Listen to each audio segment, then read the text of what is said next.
Have you ever wondered how someone with no particular skills or talent grows to become a full-time artist? But first, we need to understand what is an artist. An artist is someone who uses creativity as the main resource to build their life. My path has led me to choose painting as my main medium. But there's many other ways to embody art, and I think this message can be useful to anyone wanting to pursue art, no matter in what form. Recent events in my life brought to my awareness how much it's important for me to tell stories. Stories are powerful in the way that they help us connect with a deep sense of truth and belonging. They have been told to teach and to entertain. They've been at the roots of all knowledge since the beginning of our species, and it is something I feel the call to perpetuate in this era of disconnection and individuality. There are sad stories, but this one isn't one of them. It's one made of hope and beauty. This is the story of how I became an artist.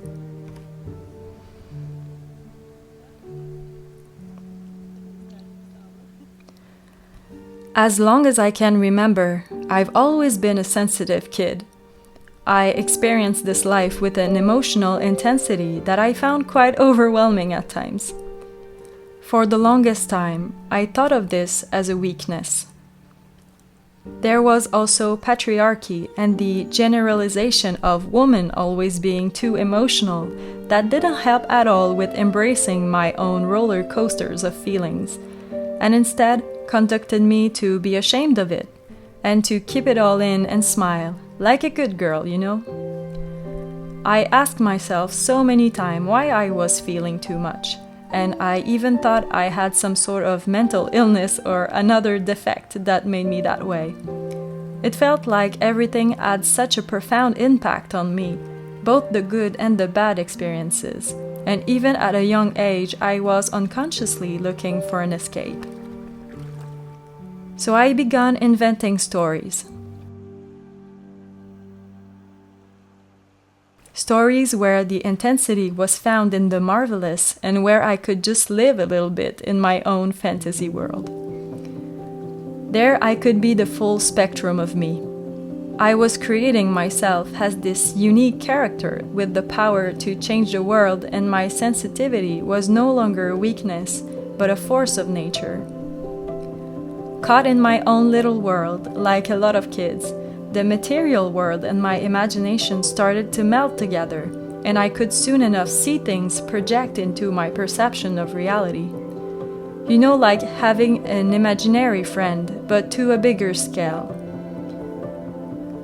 To be honest, it made living so much more enjoyable for me that I decided to never talk about that with anybody, because I knew it could be perceived as an abnormality, and it just added so much more to my existence.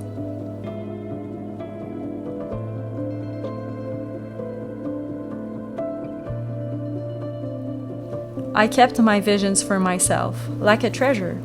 I grew up with them as I was becoming a functioning member of society. I was curious and I was interested in many new things. Some of them became true passions, and others were ephemeral hobbies. But one thing remained: my flourishing and powerful imagination.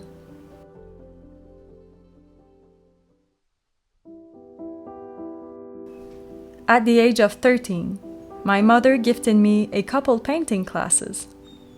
I don't remember exactly the context of that gift, or even if I manifested a true interest in painting before that.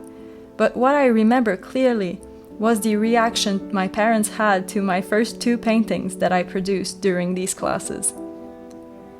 I loved horses, like many other little girls, and my first painting represented a fiery stallion caught in a storm, and the other one was a serene-looking unicorn laying down in tall grass. I loved painting both of them, and I realized for the first time that I could potentially take some of my inner world onto a canvas and make it part of reality. When my family saw the finished pieces, I rapidly noticed they weren't receiving the same reactions. The fiery horse was bringing up emotions of fear or agitation through the viewer's eyes, and the peaceful unicorn made people relax and brought a sense of calm.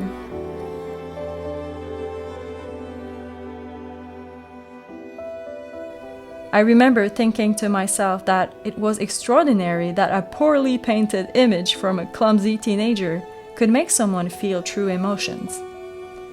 I think this particular moment sparked something inside my heart, because from that moment I kept on drawing and started writing my stories.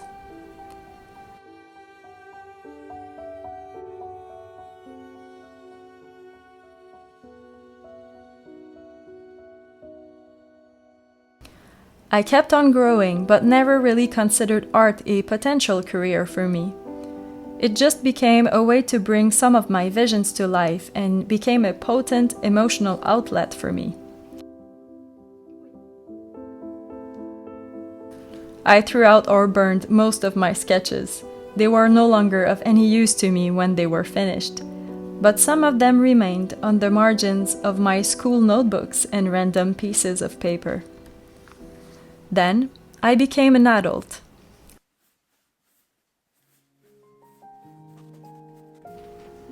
I pursued my education in a field focused on science, partly because I was quite good at it, but I was especially becoming a master in the art of hiding my emotional and sensitive nature behind the cold shield of logic, knowledge, and facts. It was much easier to manage the straight line of chemistry and maths instead of dealing with the roller coaster of my psyche. I was then on a clear path to bringing my life to a somewhat ordinary future, until a little seed invited itself to my womb and made my plans for the future vanish with a little baby that drew out her first breath into this world.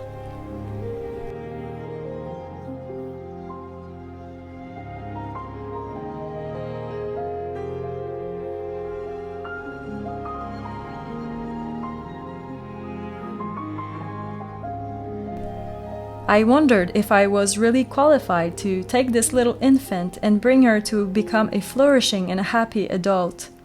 Who was I to think I was able to do that? All that questioning plunged me into a very difficult time of my life. Doctors called it a postpartum depression. I called it the moment I faced the fact I wouldn't be able to raise a happy and balanced human being, because I wasn't myself an happy and balanced human being. Everything changed from that point. I felt like nothing made sense anymore, like when I was a kid. Everything became again a storm of forgotten emotions, and swallowed up feelings resurfaced into an unstoppable tsunami.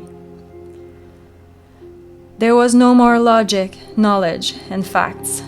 There was no more shield. There was only two big green eyes and a pure bright smile that pierced my armor right through the heart and killed the persona I had built for myself throughout the years.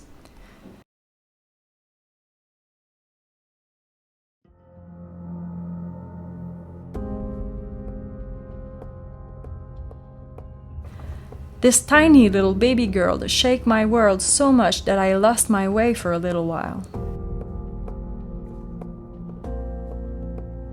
So I did the only thing that came to me to help me rebuild myself. I picked up a paintbrush, some cheap colors, and a blank canvas, and I started to paint.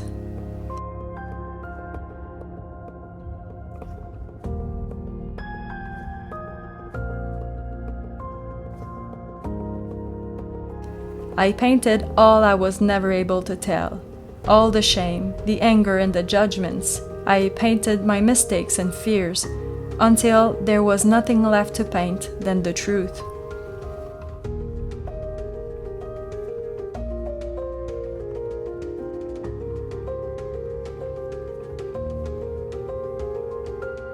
My made-up stories and the real world began to merge into one, in this dance of colors that became mine, and each time I was looking at this beautiful face that was changing around those big green eyes, It seemed like I was becoming closer to what I always wanted to be, for her, for me.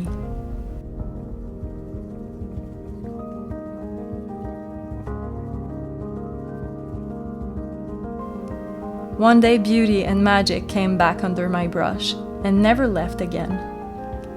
The more I painted, the more I developed the skills to tell my stories in colors and images. I felt like when I was in front of my easel, I was exactly where I was supposed to be in life.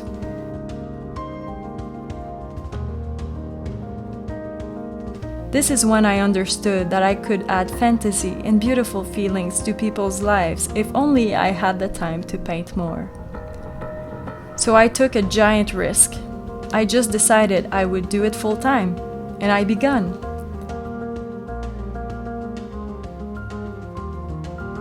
Truly, this is the only way to make dreams become reality, by taking action. We can't escape from that scary first step.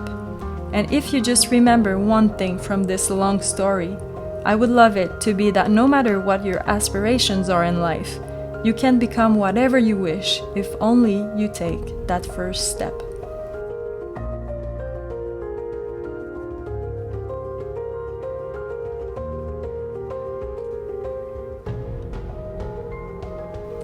And since I did that, it's with all the intensity and sensitivity that are parts of the woman I am that I stand up in front of this world I used to be so scared of, and claim to everyone that wants to hear it, my name is Noemie Turbide, and I am an artist.